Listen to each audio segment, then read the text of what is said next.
നമസ്തേ. മലയാളക്കരയിലേക്ക് വീണ്ടും ഒരു കർക്കടക മാസം കൂടി എത്തിച്ചേർന്നിരിക്കുകയാണ്. മലയാള വർഷത്തിലെ അവസാനത്തെ മാസമാണ് കർക്കടകം. എന്നാൽ മറ്റു മാസങ്ങളിൽ നിന്നും വ്യത്യസ്തമായി കർക്കടകത്തിന് ഒരു പ്രത്യേകതയുണ്ട്. അതൊരു അതിജീവനത്തിൻ്റെ മാസമാണ്. പഞ്ഞക്കർക്കടകം എന്നും രാമായണ മാസം എന്നും ആരോഗ്യ സംരക്ഷണത്തിൻ്റെ മാസം എന്നുമൊക്കെ കർക്കടകത്തിന് വിശേഷണങ്ങൾ ഏറെയാണ്. കാലത്ത് കഠിനമായ പെയ്തൊഴിയാത്ത മഴയും വറുതിയും രോഗങ്ങളും നിറഞ്ഞ മാസമായിരുന്നു ഇത്. അതുകൊണ്ടാണ് ഇതിനെ പഞ്ഞക്കർക്കടകം എന്ന് വിളിച്ചിരുന്നത്. ജോലിക്ക് പോകാൻ കഴിയാതെ പട്ടിണിയിലായ മനുഷ്യർ പ്രാർത്ഥനയിലും ആരോഗ്യ സംരക്ഷണത്തിലും അഭയം കണ്ടെത്തിയ കാലം. ഇന്ന് നമ്മൾ ഈ കർക്കടക മാസത്തിൻ്റെ ആചാരങ്ങളെയും പ്രാധാന്യത്തെയും കുറിച്ചാണ് സംസാരിക്കുന്നത്. കർക്കടകം എന്ന് കേൾക്കുമ്പോൾ തന്നെ നമ്മുടെ ഉള്ളിൽ ആദ്യം ഓടിയെത്തുന്നത് രാമായണ ഈണങ്ങളാണ്.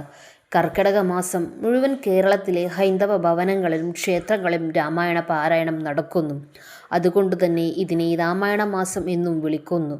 തുഞ്ചത്തെഴുത്തച്ഛൻ്റെ അധ്യാത്മരാമായണം കിളിപ്പാട്ടാണ് ഈ ദിവസങ്ങളിൽ പ്രധാനമായും വായിക്കുന്നത്.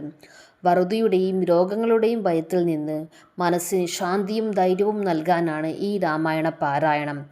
കർക്കടകം 1 മുതൽ മാസം അവസാനിക്കുന്നത് വരെ രാമായണം പൂർണ്ണമായും വായിച്ചു തീർക്കുക എന്നതാണ് ആചാരം. അതോടൊപ്പം തന്നെ ഏറെ പ്രാധാന്യമുള്ള ഒന്നാണ് നാലമ്പല ദർശനം. ദശരഥപുത്രന്മാരായ ശ്രീരാമൻ, ഭരതൻ, ലക്ഷ്മണൻ, ശത്രുഘ്നൻ എന്നിവരുടെ ക്ഷേത്രങ്ങളിൽ ഒരേ ദിവസം ദർശനം നടത്തുന്നത് കർക്കടക മാസത്തിൽ ഏറെ പുണ്യമായി കണക്കാക്കപ്പെടുന്നു. തൃശ്ശൂർ, എറണാകുളം, കോട്ടയം ജില്ലകളിലാണ് പ്രധാന നാലമ്പലങ്ങൾ സ്ഥിതി ചെയ്യുന്നത്. ത്തിൻ്റെ മറ്റൊരു പ്രധാന വശമാണ് ആരോഗ്യ സംരക്ഷണം. കർക്കടകത്തിൽ കാക്കപോലും വിറയ്ക്കും എന്നാണ് ചൊല്ല്. ഈ സമയത്ത് ശരീരത്തിൻ്റെ പ്രതിരോധശേഷി കുറയുകയും വാത, പിത്ത, കഫദോഷങ്ങൾ അസന്തുലിതമാവുകയും ചെയ്യും. ഇതിനെ പ്രതിരോധിക്കാനാണ് നമ്മൾ ഔഷധക്കഞ്ഞി അഥവാ കർക്കടകക്കഞ്ഞി കുടിക്കുന്നത്. നവരയരി, ജീരകം, ഉലുവ, ആശാളി എന്നിവയോടൊപ്പം ദശപുഷ്പങ്ങളുടെ നീരും മറ്റ് ആയുർവേദ ഔഷധങ്ങളും ചേർത്താണ് ഈ കഞ്ഞി തയ്യാറാക്കുന്നത്.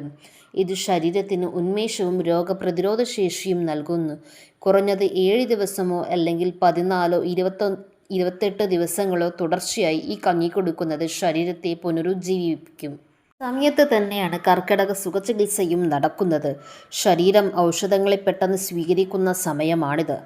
ആയുർവേദ പ്രകാരം ഒഴിച്ചിലും പിഴിച്ചിലും വഴി ശരീരത്തിലെ വിഷാംശങ്ങളെ പുറന്തള്ളാൻ ഈ മാസം ഏറ്റവും അനുയോജ്യമാണ്. കർക്കിടക മാസത്തിൽ സ്ത്രീകൾ തലയിൽ ദശപുഷ്പങ്ങൾ ചൂടുന്ന ഒരു ആചാരമുണ്ട്. മുക്കുറ്റി, പൂവാങ്കുറുന്നില, കറുക, നിലപ്പന, കയ്യോന്നി, വള്ളി ഒഴിച്ചിൽ, ചിറൂള, തിരുതാളി, മുയൽച്ചെവിയൻ എന്നിവയാണ് ദശപുഷ്പങ്ങൾ.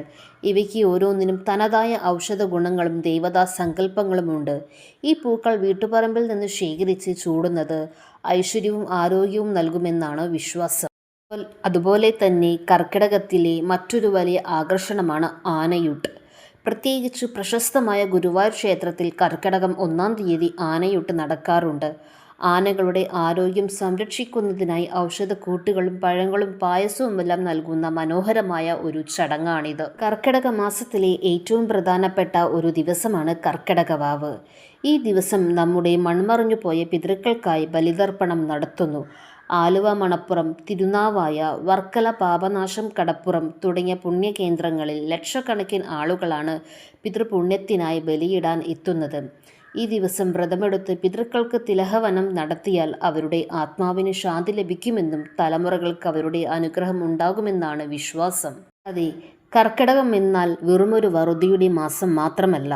അത് വരാനിരിക്കുന്ന ചിങ്ങപ്പുലരിയെ സ്വീകരിക്കാൻ നമ്മുടെ മനസ്സിനെയും ശരീരത്തെയും പ്രകൃതിയെയും ഒരുക്കിയെടുക്കുന്ന ഒരു ശുദ്ധീകരണ കാലമാണ്. പഴയകാലത്തെ പഞ്ഞവും കഷ്ടപ്പാടുകളും മാറിയെങ്കിലും കർക്കിടകത്തിന് സാംസ്കാരികവും ആരോഗ്യപരവുമായ പ്രാധാന്യം ഇന്നും ഒട്ടും കുറഞ്ഞിട്ടില്ല. നിങ്ങളുടെ വീട്ടിലും രാമായണ പാരായണവും കർക്കിടക കഞ്ഞിയുമൊക്കെ തയ്യാറാക്കുന്നുണ്ടോ? നിങ്ങളുടെ കർക്കിടക ഓർമ്മകൾ താഴെ കമൻറ്റ് ചെയ്യൂ.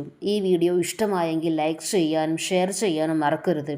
ഇതുപോലുള്ള കൂടുതൽ നല്ല വീഡിയോകൾക്കായി അഞ്ജു സ്റ്റാലിൻ ഹബ് സബ്സ്ക്രൈബ് ചെയ്യൂ.